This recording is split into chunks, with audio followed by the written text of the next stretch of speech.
So first, let me welcome everybody. Thank you guys so much for coming out and trying out this class with me.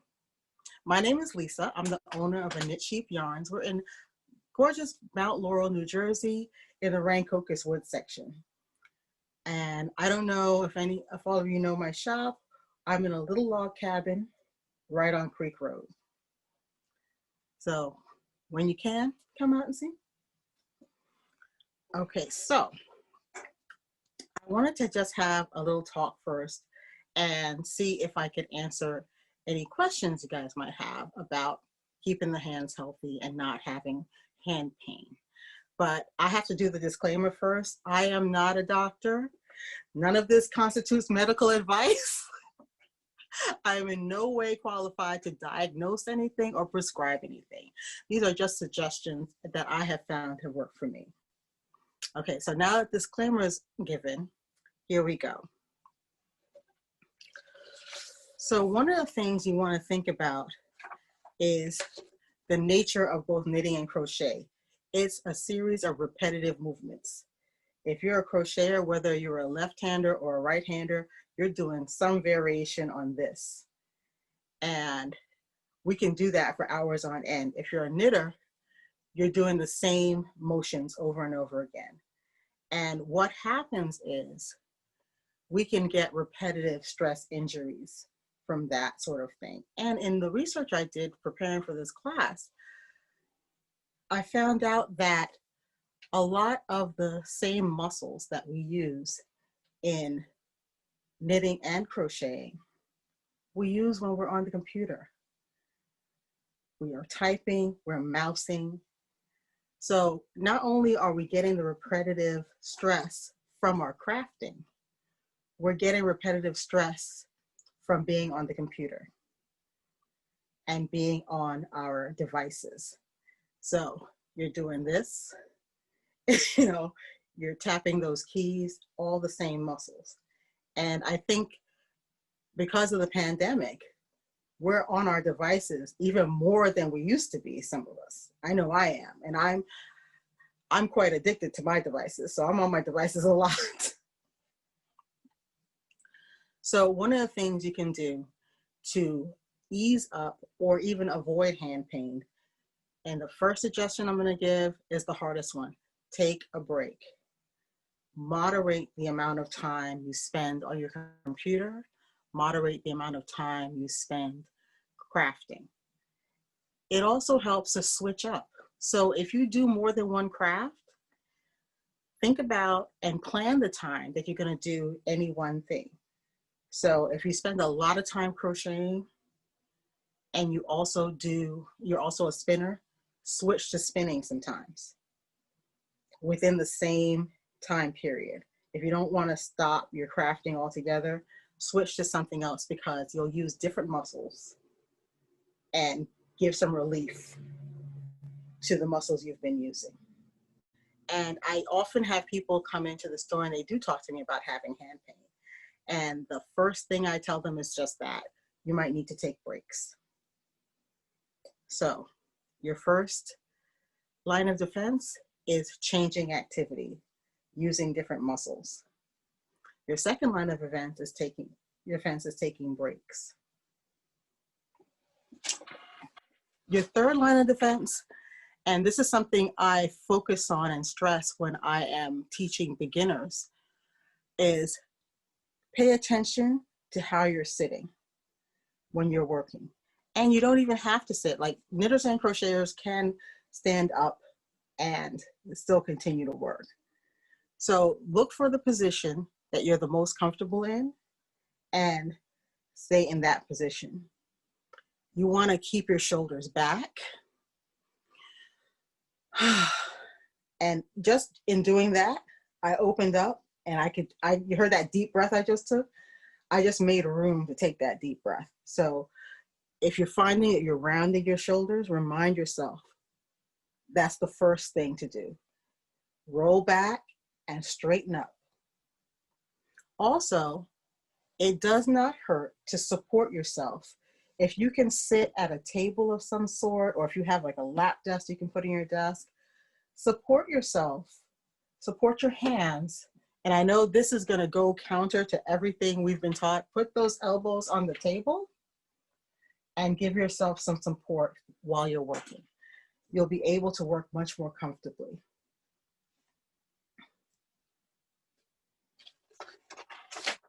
I didn't want to lose my train of thought, but I just did. Before you get started, stretch a little bit. And during the work, now I know I get one more row syndrome all the time. I think, okay, or heaven help me, if I get to the last few grams of my ball of yarn, I want to keep going until I get to the end of it. That's the natural stopping point to me. So when you're getting to that place, that's when you really need to take a break, stretch out, shake those shoulders, remember to roll them back, because just that motion straightens your entire spine. It just makes you sit up straighter and taller. And that fatigue you're feeling is going to just kind of dissipate. The other thing is we also tend to sit for a long time. Getting a good ergonomic posture just doesn't involve the hands and shoulders and wrists. You want to get your legs into the party too. So keep your feet flat on the floor. Sit up straight so you're kind of squared up. Periodically, raise up on your toes while seated and then go back down flat. Raise up, go back down flat. And just that little bit of motion in your feet is going to get the blood moving again. And it's going to increase your heart rate just a smidgen because, like I said, I know I'm guilty of it. I can sit and knit and crochet for a couple of hours at a time. And during that time, the only thing that's really moving is my hands. So just getting that little bit of motion, holding the body up straight, you're just giving yourself a more comfortable working environment.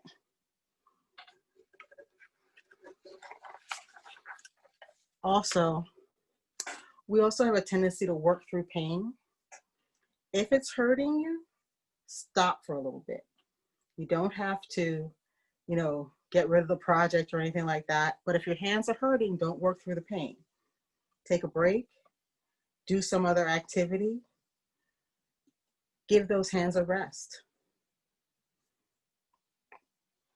How are we doing so far? Anybody hear anything that you can work with? Also, check your tools. Now, I do some knitting. I do knitting mostly, but I've also picked up my crochet hook again. So use the appropriate tools. I use a knife grip when I'm crocheting. So I'm using the Prim Ergonomic needle with the larger handle. I found that with these needles, I have the entire handle to work with. I can easily move my hook to make my stitches, but my grip never gets really, really tight. Because what I did notice with like the smaller metal hooks or the hooks with a smaller body than this, my grip would get tighter and tighter as time wore on, and that's when I would get hand pain. Now, this is a Clover Amour hook. My sister, Crystal, likes these better because she uses the knife grip. She uses the pencil grip. You see, I can't even really form my hands to do it properly. This is not my grip. But notice the handle is smaller. It's got this curve to it. So it just fits in and allows her to support the hook in a good way for her. So if you're having consistent hand pain, think about your tools. If you tend to use a thicker hook like this, then switch. Try one in this style.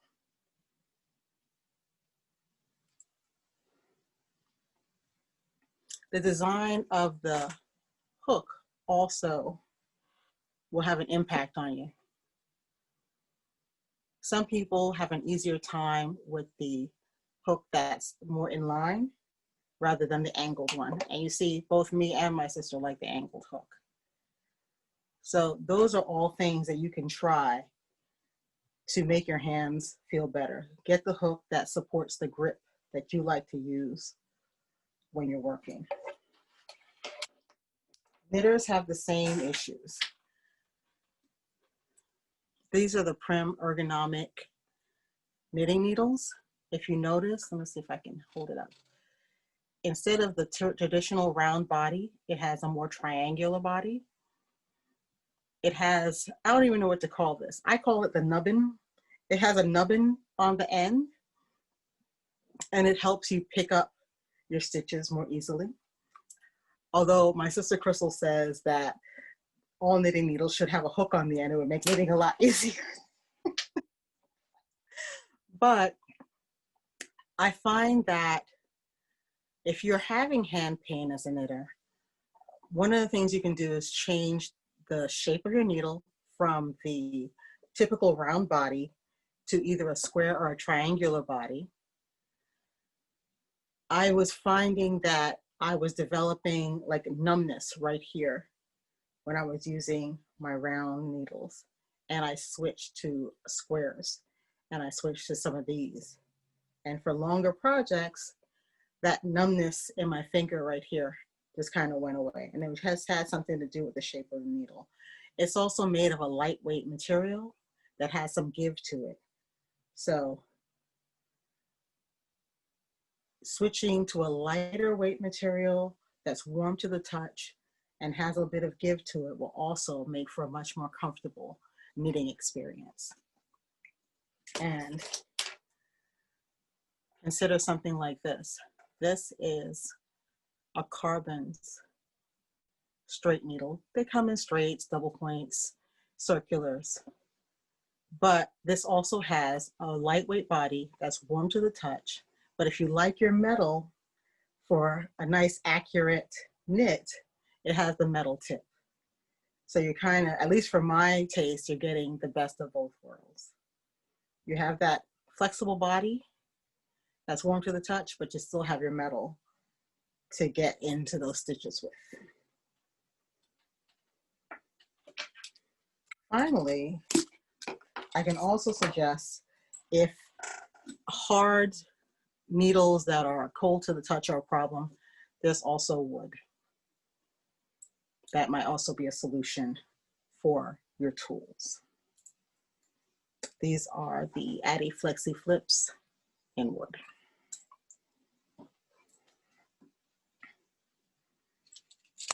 So I think that's my major points. Check your posture, check your timing, and check your tools, because just changing up your tools will also help you with your hand issues. So the last thing, just for keeping the knitter or crocheter comfortable, is this. Hydrate while you're working.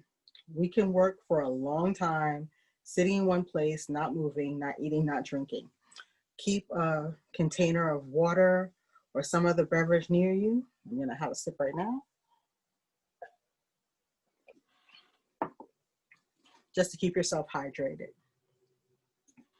Okay, so let's start with our actual exercises.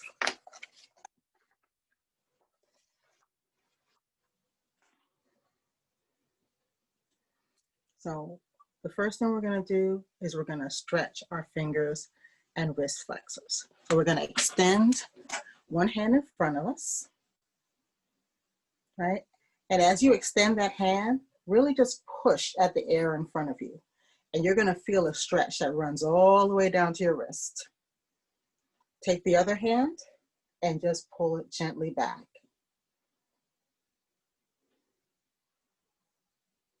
Really gently. Now, push in the other direction. Pull and push. Now you should be feeling this down your arm, into the wrist, out into the hand. Okay. Other side, push out.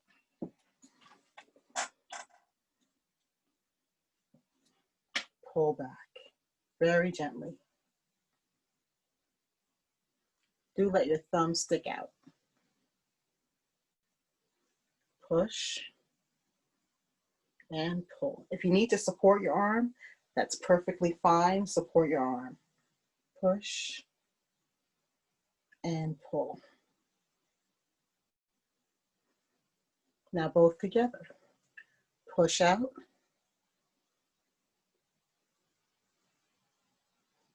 Down.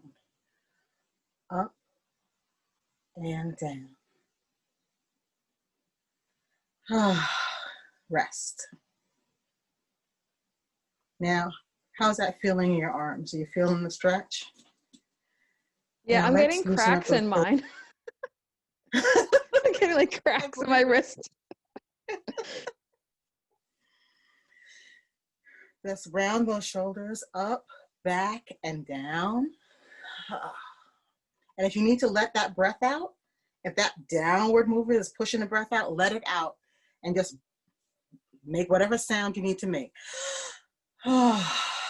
Deep breath in on the up and let it out as you go back and down.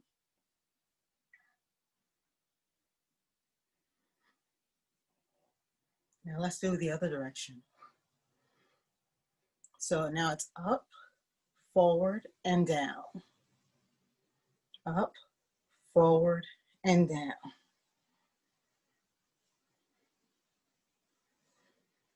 Now let's look.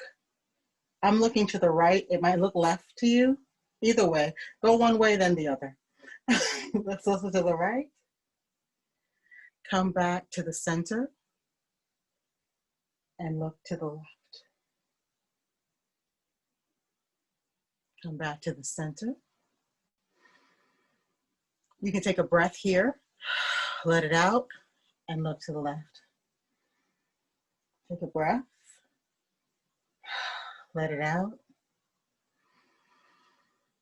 Center and breathe.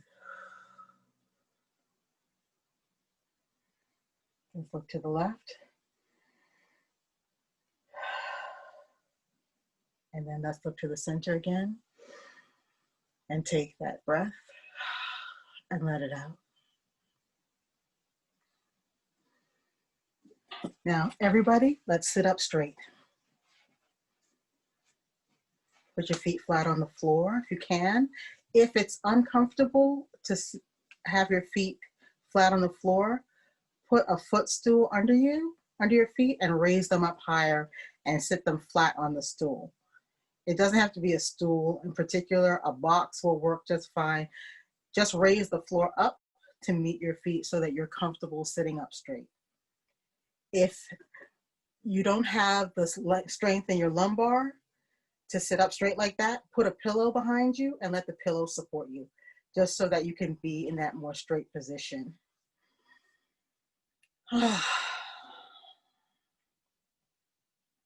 Because one of the things you also want to think about is, am I comfortable? Is there any indication that I'm having any kind of pain or discomfort? Because you want to keep yourself supported so that you're as comfortable as possible. Okay, let's work on these hands. What we're going to do is very slowly hold your hand, palm up, and we're going to touch our pinky to our thumb. Just hold it for a moment.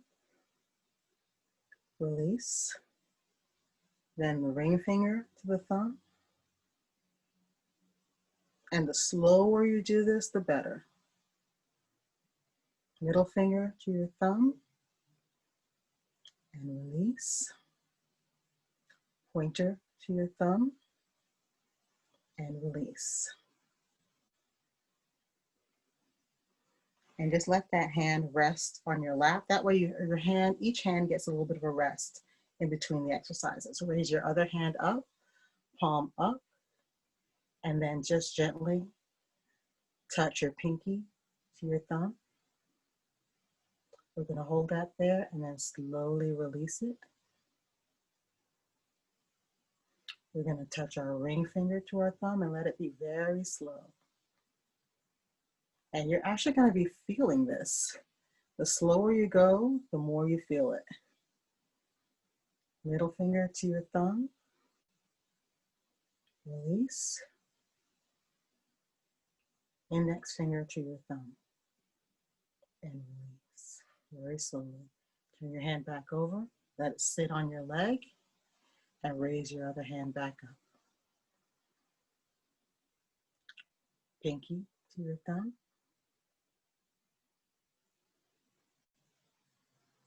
Ring finger to your thumb.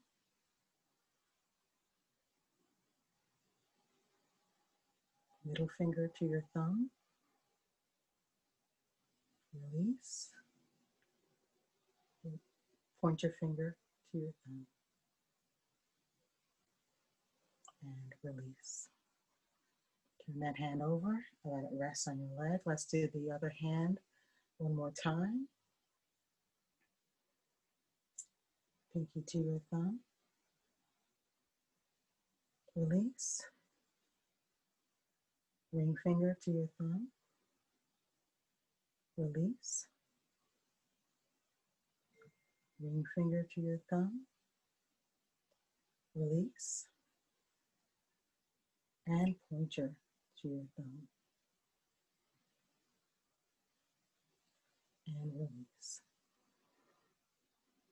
And we're gonna squeeze. Just like really, really give it a good squeeze. And then open. Squeeze.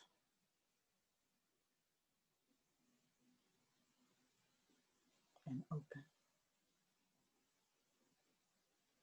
Squeeze. And open. Let's shake it out for a minute. How's everybody feeling?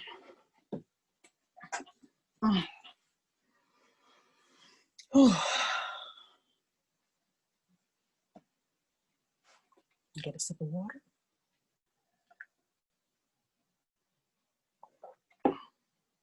Now, take your thumb.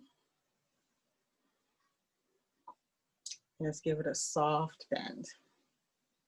If this is in any way uncomfortable, ease up. If that's uncomfortable, just point your thumb like you're trying to hitch a ride. If that's uncomfortable, slide in and out until you build up the flexibility. But if you can do this, go ahead. You're not trying to snap it off or anything, just give it a light press.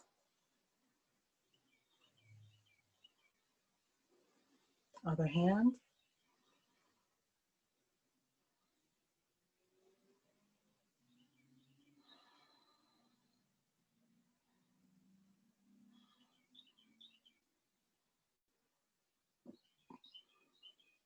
Left thumb.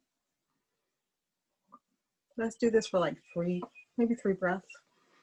So in, out, in, out, in, and out. Other hand.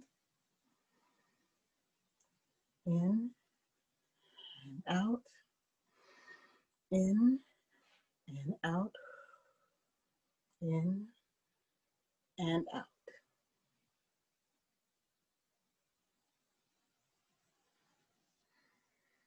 Let's rest for a moment and just bend your head down and up.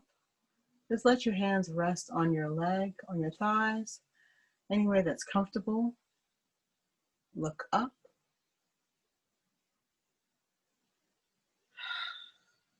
Look down.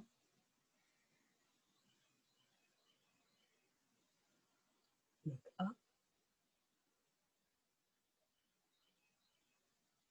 Look down.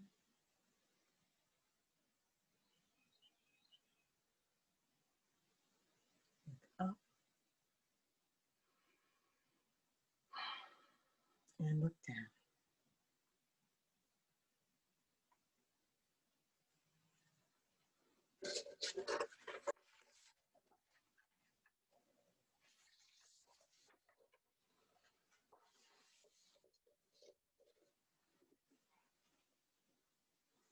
Now, we're gonna roll our shoulders up, back, and down. So we're in a nice straight position. We're gonna sit up straight and we're gonna put our arms behind us, lace our fingers together. If you need to move up on your chair, do that, and just pull down.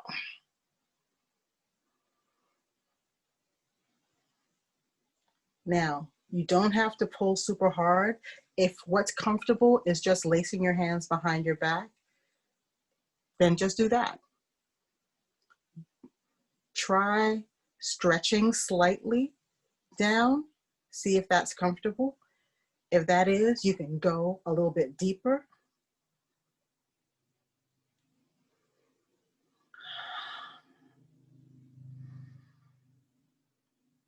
Then you can take a deep breath. That's going to increase the stretch. So think about that. And then release. Come back to the front and give yourself a hug.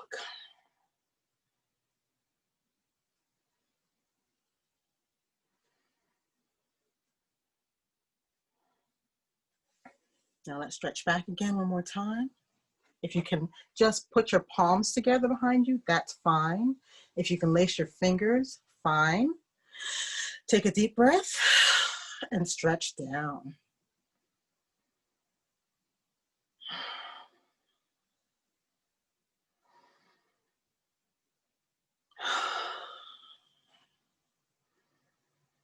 Every time you take a breath in, it's gonna push the stretch a little bit, so just be aware of that.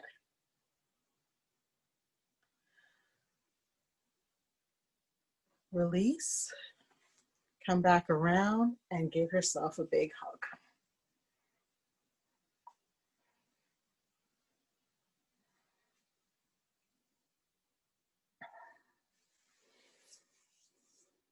Now put your hands together in prayer position and just push them together. You want your hands to be kind of close to your chest. If you can make it touch your chest, that's fine. If it needs to be out a little bit further, that's also fine. Just give them a press.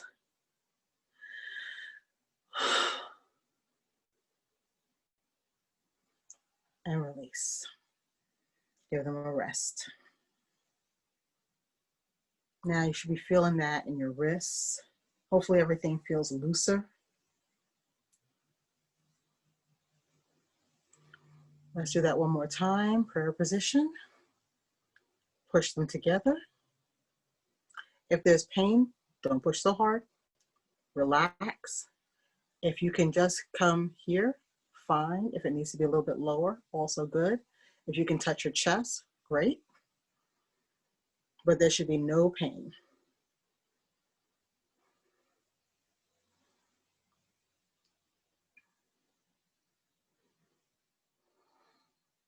Okay. A deep breath in, and let's release. Let's let our hands rest on our laps. Check your position. Are you still sitting up straight? Are your feet still flat on the floor or on your raised up surface? Now let's lift our feet onto our toes. Did you hear my ankles just crack? If you heard that noise, that was me. And then lower them back to the ground, but slowly. So let's take a breath and raise up onto our toes. Release and lower down. Raise up onto our toes. Release and lower down. If you find that your shoulders are kind of hunching, roll them up, back, and down to get you back into a good position. Sit up nice and straight. If you need some support, put a pillow behind you, roll up a blanket. Anything is fine that supports you. Now let's raise up onto our toes and lower down. Now, if you can go a little bit faster, up and down, up and down, up and down. That's just gonna get the blood flowing a little bit. So we're just gonna keep going up and down and up and down.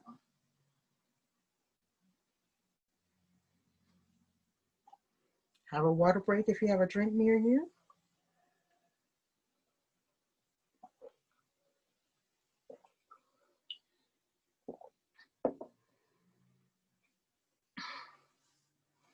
All right, let's shake it out. Let's get everything nice and loosened up. I hope everyone is more comfortable now. Let me open up the floor. I can take some questions if you have specific things you'd like to ask. I have a couple of questions. I don't know if you Sure. have time for them.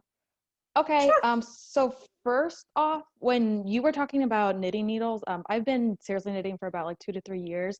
So I guess I don't know the difference for hand comfort from metal to wood. Do you have any preferences, or how do you feel about that?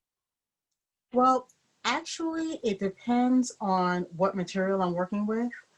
The slipperiness of your yarn, at least for me, that's going to determine whether I use metal or wood. I was working on 100% alpaca yarn, and that stuff is slick. And I was working on these really fast Chalgu needles that are very, very slick. And it was very difficult. And that did give me hand pain because I was fighting so hard to control the yarn on those needles. As soon as I switched to a wood needle that's a little bit more grabby, that disappeared. So I think from an ergonomic perspective, it's easier. It's about matching your needle to your material. Okay, that's a great tip. Thank you. And then another one is, I don't know if you have a similar issue, but in my knitting hand, I will sometimes, if like it pops and I'm like, it feels like it's almost not in place. I don't know if that happens to you and if you do anything about, if you know what to do about it or anything, or. No, that's something you should probably see a doctor about. Okay. Does it hurt? Yeah, it almost feels like a pinched nerve. So I don't know if I was doing something right, but yeah. Yeah, there shouldn't be, anytime you're having pain, something is amiss. So that I would take to a doctor. Okay, thanks. And then my last question is, I don't know if this also happens to you, but I do a lot of like spinning or knitting on my couch, and your back starts hurting. What do you personally? How do you solve that issue? I get up and move. Okay. Sometimes it's just from being in one position too long. Also, you want to make sure that you're getting the support you need in the surface that you're using. So sometimes you're gonna get a pillow and put it behind your back, because I find that in the small of my back, I often need some support. So I will roll up a towel, and that actually works better for me than a pillow, because I think I just need that rounded shape. I'll roll up a towel and put it behind me in the chair if the chair itself doesn't give me lumbar support. Okay. Because sometimes it's just that simple. Also, you can raise your feet up so you're not stretching as far to reach the ground. So put a footstool under you, put a towel behind your back, and that's going to change your position. Also, get up and move periodically. That's also your body saying, hey, I need to move. Okay, thanks. That was all my questions. Thank you for answering them. No problem. That was really cool. Anybody else? Hi, yes, how are you? I have a question.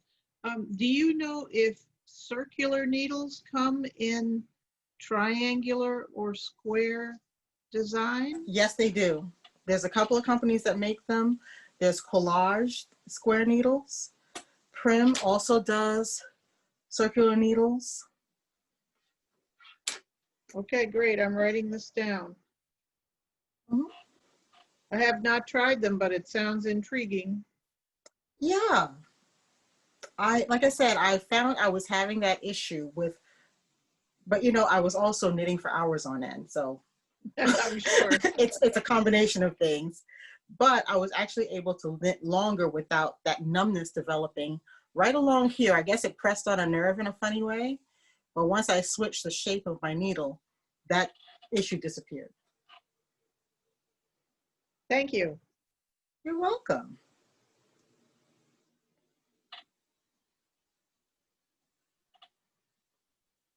Well, guys, thank you so much for coming tonight. If there's any other questions, I'll be happy to take them. Feel free to send me an email. I'm Lisa. I'm info@aknitsheet.com. And I hope everybody's having a really great wool walk. Yeah, thank you, Lisa. No problem. Oh, let me let you know, since you came out tonight, the 20% off code for my shop is NJWW20. Oh, wow. Yay. Thanks. There you go. Thank you.